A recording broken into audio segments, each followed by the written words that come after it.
certainement pas. Les coulisses d'un géant du meuble. Le leader mondial du secteur crée près de 3000 nouveaux produits par an sur son site historique, niché dans la forêt au sud de la Suède. C'est bon. Maintenant, il n'y a plus qu'à travailler. On n'a pas fait le plus dur. Ces meubles en kit, ils vont bien sûr devoir les monter eux-mêmes. Voilà, c'est pour le goûter. Mais pas de quoi décourager André, Jocelyne et 716 millions de clients à travers le monde. Un carton planétaire dont le mode d'emploi est caché quelque part au nord de l'Europe. Vous savez d'où ça vient, Ikea? Ah ben c'est suédois. C'est suédois, oui. D'immenses forêts de pins et des murs de pierre. Le géant du meuble vient du Småland. Cette région rurale, c'est un peu notre Lozère, sauf qu'au détour d'une route, surgit une ville-entreprise. Au milieu de nulle part, 4000 employés conçoivent les produits de la marque et organisent l'approvisionnement des 365 magasins dans le monde.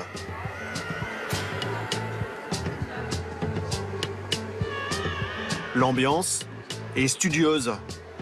Et dès l'entrée, les chiffres de vente à l'international sont affichés. Parmi la dizaine de bâtiments, l'un s'agite plus que les autres au début du printemps. C'est le studio photo, le plus grand d'Europe. Peut-être que tu pourrais rajouter un deuxième trompe-l'œil à côté de celui qui est déjà en place. Sur 9000 mètres carrés, 200 photographes et décorateurs mettent en scène la prochaine collection.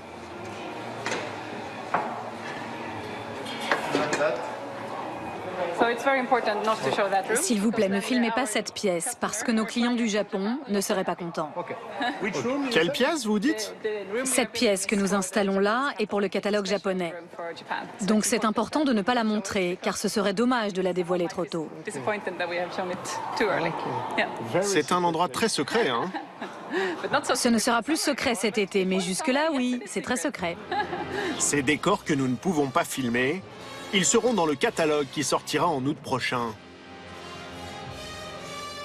Asie, Moyen-Orient, Amérique, Russie. Chaque année, cette star maison est distribuée dans le monde entier à 220 millions d'exemplaires, plus que la Bible. Le géant suédois meuble aujourd'hui la planète. Une double. Ingvar Kamprad, le I et le K d'IKEA, a officiellement cédé les rênes de l'entreprise il y a 3 ans. Il fait aujourd'hui partie des 10 plus grandes fortunes mondiales. Fils d'un couple d'agriculteurs, il se lance à 17 ans dans la vente par correspondance de produits en tout genre, avant de monter son premier magasin de meubles à Älmhult en 1953. Coup de génie, l'invention du paquet plat, moins cher à transporter pour l'entreprise et ses clients. Ils accourent alors de toute la Suède, mais Ingvar Kamprad voit déjà plus loin. Un bon conseil, vous prenez un bon copain très amoureux. Le premier magasin français ouvre en 1981.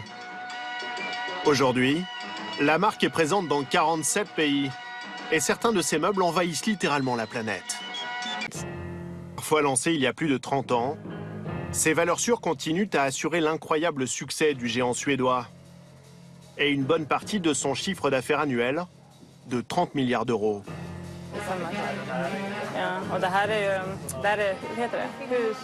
Mais pour rester le leader, il doit sans cesse innover.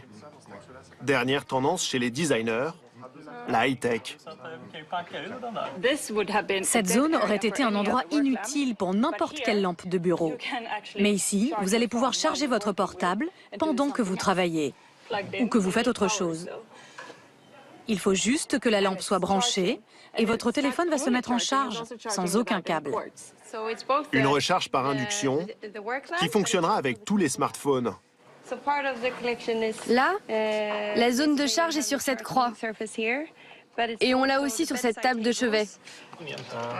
Cette innovation qui n'est pas encore en vente, les designers en ont eu l'idée à New York, en allant observer le quotidien des Américains dans leurs appartements. On est allé chez des gens qui vivent dans des petits espaces et on leur a demandé quelles étaient leurs plus grandes frustrations. Et il y a eu une chose qui ressortait à chaque fois, c'était les câbles électriques. Pour les téléphones, par exemple, il faut déjà mettre la main dessus quand on en a besoin. Mais en plus, c'est tellement le bazar quand on en a plein. Donc plus on arrive à les enlever, mieux on se sent chez soi. Pour imaginer les meubles de demain, la centaine de designers est issue des meilleures écoles internationales. Ils ont à leur disposition des outils ultramodernes, comme ces imprimantes 3D, parmi les plus perfectionnées au monde. Celle-là, c'est la plus grande que nous ayons. Elle peut imprimer une pièce d'1 mètre cube, 1 mètre sur 1 mètre sur 1 mètre. Elle peut construire une chaise en une seule fois. Ce jour-là, cette imprimante fabrique un prototype de poignée de porte en seulement 5 heures. Grâce à ces outils, les rêves les plus fous des designers deviennent instantanément réalité Il est en plastique. et peuvent être évalués. Ça, par exemple, c'est une poêle. Ici, nous avons un robinet. Et là, c'est la chaise mammouth, qui est plus grande en vrai. Ici, nous fabriquons 20 prototypes par jour. Si je multiplie par le nombre de jours que j'ai passé ici, ça en fait vraiment beaucoup. Si le prototype en plastique convient, un deuxième prototype est alors fabriqué avec ces matériaux définitifs. Mais avant d'être produit en usine, il va devoir passer par la salle des tortures.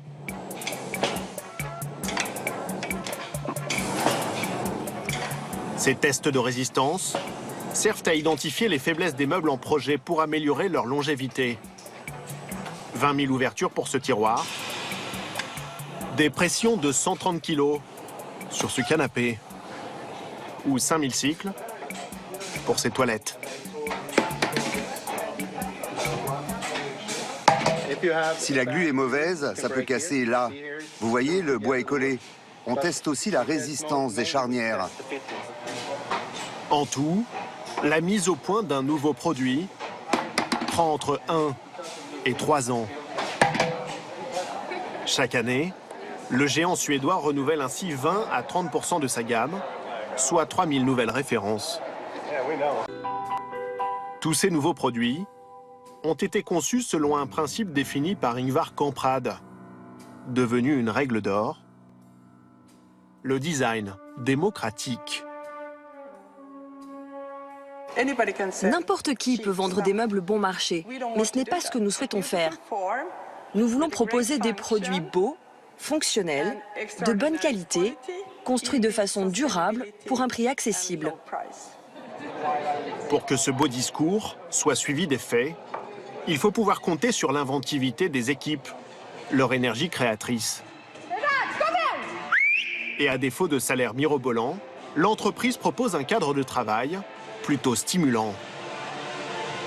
Entre midi et 2, le programme c'est sport intense, avec des coachs mis gratuitement à la disposition des employés. Du body pump, mais aussi du squash. Et plus local, du floorball, une sorte de hockey inventé en Suède. Henrik, designer salle de bain, est un habitué. Ça me détend après le travail. Je recharge les batteries pour l'après-midi.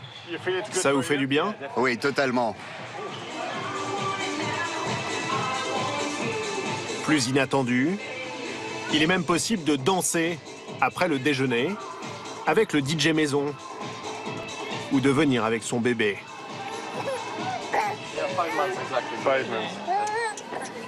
« 51 nationalités profitent de cette Silicon Valley suédoise, dont une vingtaine de Français. Béatrice, 45 ans, est chargée de l'approvisionnement des magasins du monde entier en plan de travail. Elle s'est installée en Suède il y a 1 an avec sa famille. Sa fille, Clarisse, étudie dans une école internationale financée par l'entreprise. Oui. De se trouver dans une entreprise si grande et internationale, ça nous permet aussi la stabilité de l'emploi quelque part. Et je crois qu'aujourd'hui, c'est très important, la stabilité de l'emploi. Si la marque conçoit tous ses produits en Suède, elle n'en fabrique plus ici qu'une toute petite partie. Dans le pays, seulement 4 sites de production, dont celui d'Almoult, 40 000 mètres carrés, dirigé par Niels. Cet écran montre plusieurs choses, notamment des données sur la qualité, le nombre d'arrêts des lignes de production, et là, la quantité de pièces qu'on a produites et emballées. Ce matin, on est à 10 000 alors que l'objectif est de 12 000. On est un peu en dessous. Allez, on va au lacage. Cette usine fournit le monde entier en portes de meubles de cuisine. Notamment ce modèle Bodbin, peint en blanc, puis laqué au polyester.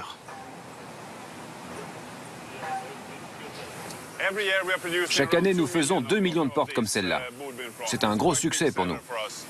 Et en tout, nous faisons 7 millions de portes de meubles de cuisine chaque année. Ça fait environ 300 000 cuisines équipées chaque année grâce à nous. C'est plutôt pas mal.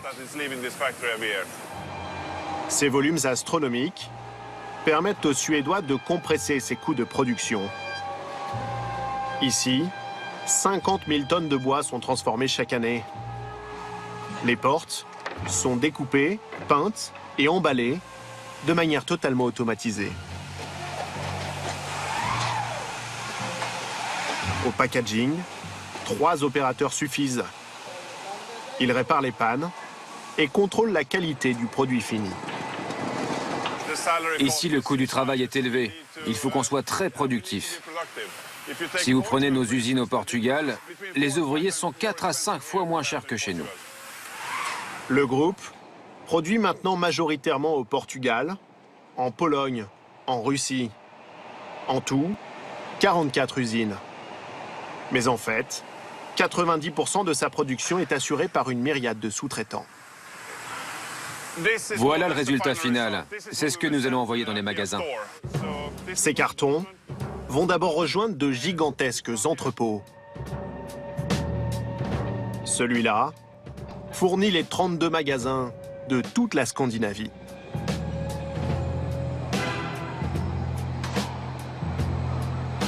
170 000 mètres cubes de rayonnage et uniquement des paquets plats, ou presque. L'invention vieille de 60 ans permet encore à l'entreprise d'Ingvar Kamprad de faire d'énormes économies sur le stockage et les frais de transport. C'est comme un puzzle en 3 dimensions. Vous ne voulez pas transporter de l'air? Non, l'air c'est mon ennemi. Dans chacun de ces cartons, il y a une dernière chose aussi importante que le meuble. La notice de montage.